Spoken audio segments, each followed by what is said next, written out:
नमस्कार साथियों, कैसे हैं आप लोग। आनंद कॉम्पिटिशन्स के यूट्यूब चैनल पर एक बार फिर से आपका स्वागत है। साथियों, आधुनिक भारत के इतिहास विषय में पिछले वीडियो में हमने आपको भारत में पुर्तगालियों के आगमन एवं उनके विस्तार के संबंध में और उनके पतन के संबंध में जो महत्वपूर्ण प्रश्न बन सकते थे, उन प्रश्नों को आपको प्रेषित किया था।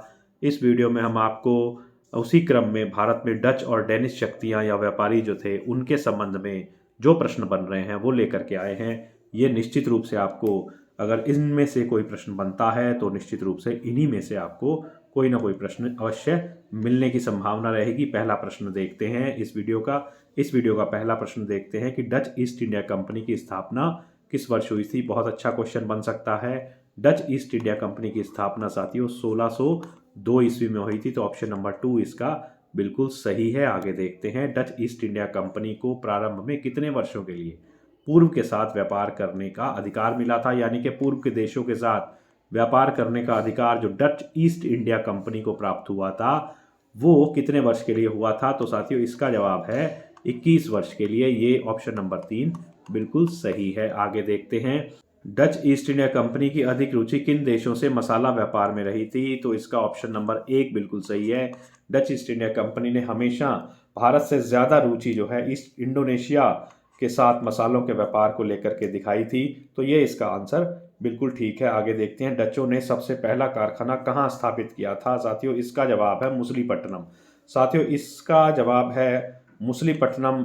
भारत में मुसलीपट्टनम में डचों ने सबसे पहला अपना कारखाना स्थापित किया था। अगला प्रश्न देखते हैं, डचों द्वारा किस स्थान पर अपने कारखाने नहीं स्थापित किए गए थे। तो इन 4 ऑप्शंस में से हमें देखना है कि कौन सा उत्तर ठीक है। तो साथियों, सूरत में 1616 में कारखाना इनके द्वारा स्थापित किया गया था, बिल्कुल सही है। और कारीकल में 1645 में ही इनको कारखाना इन्होंने खोला था, और इसके अलावा विमलीपट्टनम में भी इन्होंने 1641 में खोला था। तो इस प्रकार जो ऑप्शन नंबर 4 है वो बिल्कुल सही है। तो सभी सही हैं। इसका मतलब ये है कि ये सूरत, कारीकल और विमलीपट्टनम, इन सभी स्थानों पर जो वर्ष दिए हैं वो बिल्कुल सही हैं, और उन वर्षों में उन स्थानों पर कारखाने डचेस द्वारा खोले। भारत से डचों द्वारा निर्यात की जाने वाली प्रमुख वस्तु कौन सी थी। तो सूती वस्त्रों का व्यापार वो करते थे, निर्यात करते थे, बिल्कुल सही। और नील का भी व्यापार वो करते थे।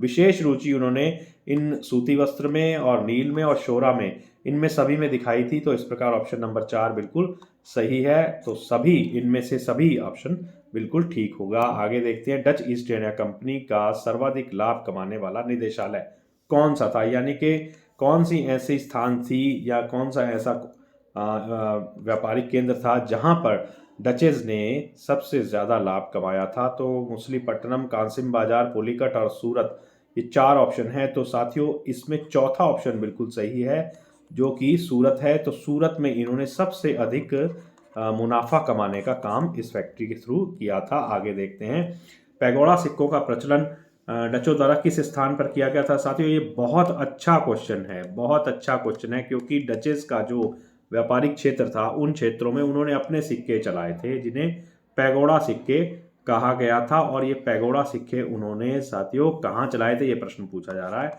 तो ये चलाए थे ऑप्शन नंबर 1 पुलिकट में। तो बहुत अच्छा क्वेश्चन है ये।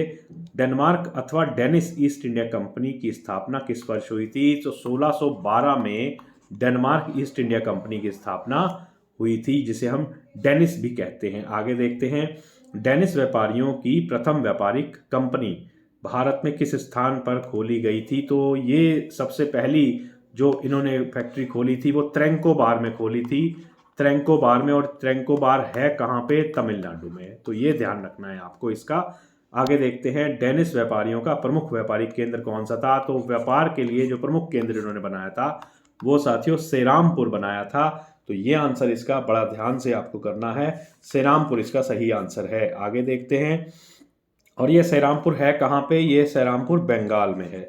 ठीक है, तो इसके साथ साथ ये बिंदु भी इसका ध्यान रखना है। आगे देखते हैं, डेनिश व्यापारियों ने अपने व्यापारिक केंद्र किन्हें बेच दिए थे। ये बहुत अच्छा क्वेश्चन है, ये कई बार आया भी है और इसकी संभावना रहेगी आगे भी। तो अंग्रेजों को इन्होंने अपने कारोबार बेच दिए थे और भारत से ये वापस चले गए थे। आगे देखते हैं, भारत में अपने व्यापारिक केंद्र डेनो ने किस वर्ष बेचे थे। डेनो का मतलब यहाँ पर साथियों डेनिश लोगों से है, डेनमार्क ईस्ट इंडिया कंपनी से है। और ये जो उत्तर है, इसका उत्तर है 1845। ये आंसर इसका बिल्कुल सही है। आगे देखते हैं, भारत में डचों द्वारा किस व्यापार को सर्वोच्चता तक पहुंचाया, यानी कि भारत में डचों ने किस व्यापार को अपनी पराकाष्ठा तक पहुंचाया, किस व्यापार को अधिक जो है बल मिला, यहाँ पर ये इस प्रश्न का मतलब निकल रहा है। और इसमें उत्तर बन रहा है नील निर्यात को, शोरा निर्यात को, सूती वस्त्र निर्यात को या लौह अयस्क के निर्यात को। तो ऑप्शन नंबर 3 इसका बिल्कुल सही है। सूती वस्त्र निर्यात उस समय अपनी पराकाष्ठा पर पहुंचा और डचों ने इस व्यापार को सर्वोच्चता तक पहुंचाया। आगे देखते हैं, डच व्यापारी अपने मसालों का व्यापार किस तटवर्ती क्षेत्र से किया करते थे, यानी कि किस कोस्टल पार्ट से वो किया करते। तो इसका उत्तर है मालाबार तट। नंबर 1 ऑप्शन बिल्कुल ठीक है। आगे देखते हैं, डचों से अपनी प्रथम फैक्ट्री मुसलीपट्टनम में किस वर्ष खोली थी। तो डचों ने अपनी पहली फैक्ट्री मुसलीपट्टनम में किस वर्ष खोली थी। तो ये क्वेश्चन आ रहा है, तो इसका उत्तर है 1605। बिल्कुल ठीक उत्तर यही है इसका, यही टिक करेंगे आप यदि क्वेश्चन आता है। डचों द्वारा किस स्थान पर गैल्ड्रिया का किला निर्माण किया गया था। ये भी बहुत अच्छा क्वेश्चन है। डचेस के संबंध में अगर प्रश्न आता है तो इस तरह के प्रश्न आने की संभावना रहेगी और ये उत्तर है इसका पुलिकट। पुलिकट में इसको जो है इन्होंने स्थापित किया था, इसका निर्माण गैल्ड्रिया का किला किया। डेनिश व्यापारियों ने अपनी पहली फैक्ट्री ट्रेंकोबार में किस वर्ष खोली थी। तो अभी हमने पीछे प्रश्न में देखा कि तमिलनाडु के ट्रेंकोबार में डेनिश व्यापारियों ने अपनी पहली फैक्ट्री खोली थी, ये प्रश्न था। अब ये पूछा जा रहा है कि वो उन्होंने अपनी पहली फैक्ट्री किस वर्ष खोली थी। तो इसका उत्तर है 1620। तो ऑप्शन नंबर 3 जो है वो बिल्कुल ठीक है इसका। तो ये प्रश्न जो आपको आए हैं ये डेनिश और डच व्यापारियों के संबंध में है। चूंकि डेनिश और डच व्यापारी बहुत ज़्यादा समय तक उनका बहुत ज़्यादा प्रभाव भी नहीं रहा और इसी कारण से उनके संबंध में बनने वाले प्रश्न भी सीमित ही हैं। तो इन प्रश्नों को आप ध्यान दीजिएगा, क्योंकि ये प्रश्न अगर डेनिश और डच व्यापारियों के संबंध में आते हैं तो ये प्रश्न इनमें से बन सकते हैं। तो ऐसे ही प्रश्नों के साथ आधुनिक भारत के इतिहास में हम अब अगला वीडियो फ्रांसिस को लेकर के ले आएंगे। बहुत बहुत धन्यवाद। मेरी शुभकामनाएं आपके साथ है।